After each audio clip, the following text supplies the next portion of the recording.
Ukrainian forces launched an insane helicopter assault with special forces in the northwestern parts of Pokrovsk following a collapse of the fortifications of the Ukrainians on the outskirts of the city. The Russians managed to gain control over the fortifications on the outskirts of Pokrovsk by attacking them from the rear through the city itself, following the capture of the industrial zone, leading to several advances along the railway line and towards Hryshine, where the Russians were storming the Dacha area and the forest lines leading up to Hryshine from the southeast. Following these assaults by the Russians, the offensive towards Hryshine, the Ukrainians launched a special assault with the special forces. As we see with this footage here, a Ukrainian helicopter, a Black Hawk helicopter, landed in the middle of the field just where I put the lightning icon. What we see from this footage is that 10 Ukrainian Special Forces soldiers dropped off from this helicopter and started moving towards the gas station to the southwest of the landing point.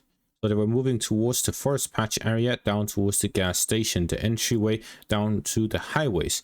So what the Ukrainians were likely aiming for is cutting off both the 00525 road and the E50 highway from Pokrovsk itself up to the Russian forces operating to the northwest of the city. The thing is, the Russians have managed to gain control over the fortifications on the western parts of Pokrovsk, which means they also have supply lines from the south. If the Ukrainians were to spread their forces out between the 00525 road, the E50 highway and the forest patch areas to the south, they would need way more than 10 soldiers to cover all of these areas. So the question is, what was the real purpose and how effective will it be? Also, the fact that the Ukrainians were able to fly with a helicopter this deep into the lines of the Russians really sets a question as to whether the Russians have the proper air reconnaissance in the area, because no helicopter should be able to fly at the front line at all. But if it is something that shows to be effective, then we will see both sides starting to use helicopters much more until they find some sort of countermeasure, like man-pads. Crazy, I know. Maybe even SHORADs. In either case, I believe this was simply both sides being so bogged down in drone warfare that they completely forgot about the fact that helicopters exist, and this allowed the Ukrainians to take advantage of that in a gamble where they managed to drop off 10 special forces. Special forces are very effective in these sort of operations, so they may have some sort of effect, but it needs to be combined with a Ukrainian counterattack for it to truly be effective. The Russians have managed to gain control over numerous fortifications here on the western outskirts of Pokrovsk. If they're able to hold on to these dacha areas and forest patches, as well as the fortifications they've captured, without a Ukrainian counterattack regaining control of them, then it is only limited what these special forces can do by themselves. But with a combined counterattack by the Ukrainians, it can cause chaos in the Russian lines, and they may be forced to withdraw. We'll have to see in the coming days what effect this has had. With regards to the central parts of Pokrovsk, the Russians managed to gain full control over the railway area. With this, the Russians have secured the final stronghold of the Ukrainians in the central parts of the city. This forces the Ukrainians out into the residential area in the north, where the Russians have also managed to gain control over the northeastern outskirts, the remaining parts of the residential area on the northern outskirts of the city. With this, the Russians are now working on the central residential area and the dacha area north of Pokrovsk, as well as the eastern area with the apartment complex buildings, to what remains of the industrial area and residential area, which leaves just about 10% of Pokrovsk remaining under Ukrainian control. There are still areas throughout the city where the Ukrainian forces have been encircled. It's unclear where, but fighting continues in those pockets as well. As for the eastern outskirts of Pokrovsk, the Russians have entered into the dacha area outside of the city itself, gaining control over some fortifications here to the north of Velyka, where the Russians are combining the offensive operations from the south with the ones from the city itself in the eastern direction to flank Mynarad from the western side. As fighting continues over Mynarad itself, for the Russians to gain control of it, while the Ukrainians are attempting to withdraw from Mynarad, Svitle, Rivne, Sukhya, as well as Lysivka in the eastern parts within the pocket itself. To the north of this, the Russians managed to gain control over several positions along the quarries to the northwest of Shakhtove, where the Russians managed to gain control over the third and fourth quarry in the area.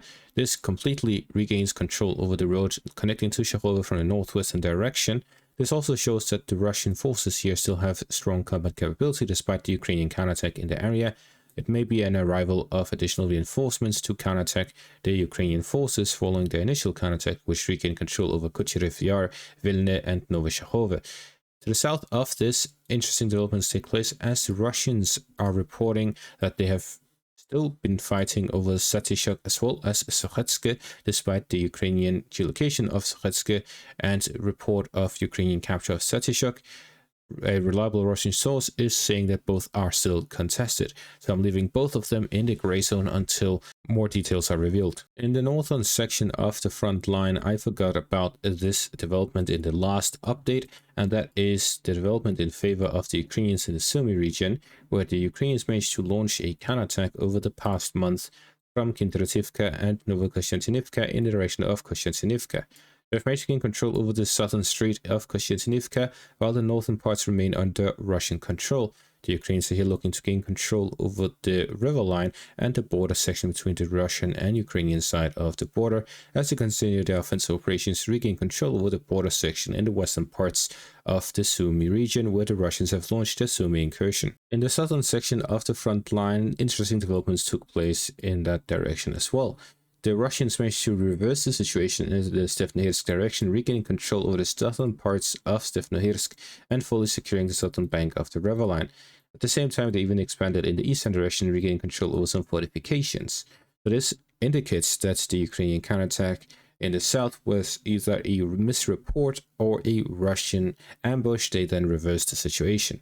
In the northern direction, they managed to regain control over parts of the areas that they recently lost in the western flank, and they managed to expand the zone of control in the eastern parts of the Dacia area, where they're looking to regain control over the fortifications on the northern bank of the river line along the E105 highway, which will allow them to have a solid foothold and bridgehead across the river line for further offensive operations in the direction of Stepnohirsk, where both sides are struggling to supply the forces on the opposite side of the river. To the east, along the first and second lines of defense, significant developments continue to take place as the Russians continue offensive operations west of Poltavka, advancing along the first line of defense to the south of it, along the forest line areas, and to the outskirts of Velyka from the eastern direction. To the north of this, the Russians managed to expand a foothold across the Yanch River.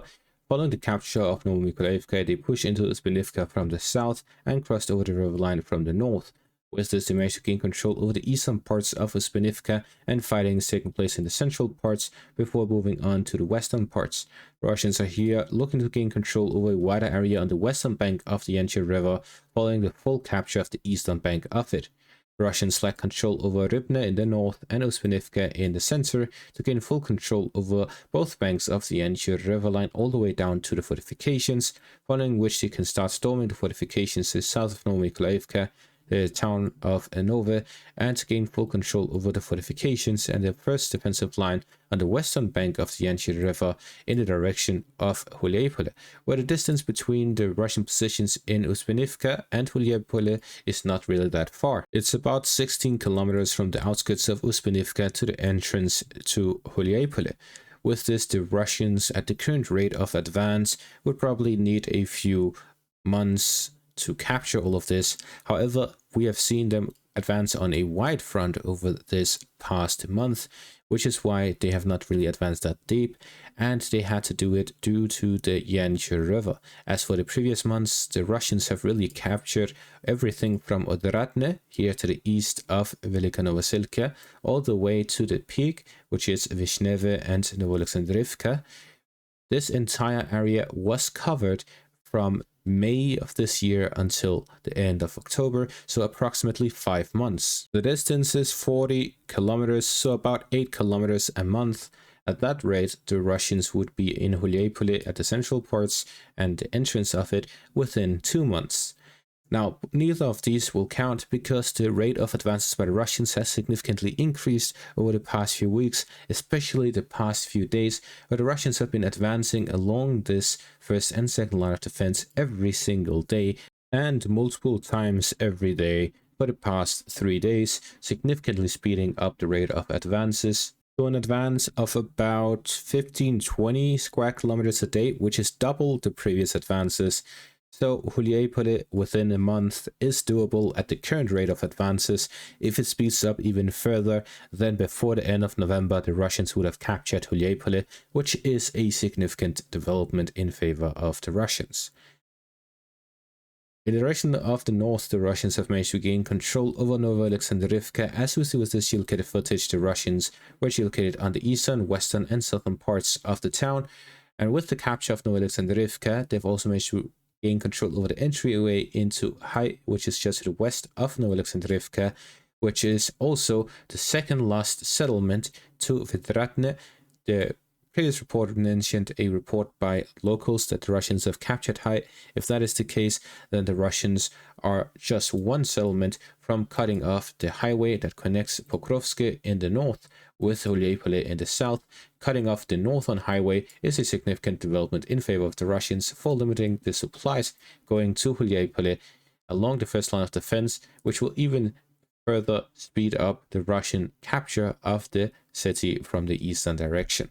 As for the remaining updates, we'll keep that for next update. Thank you all for watching and have a great day.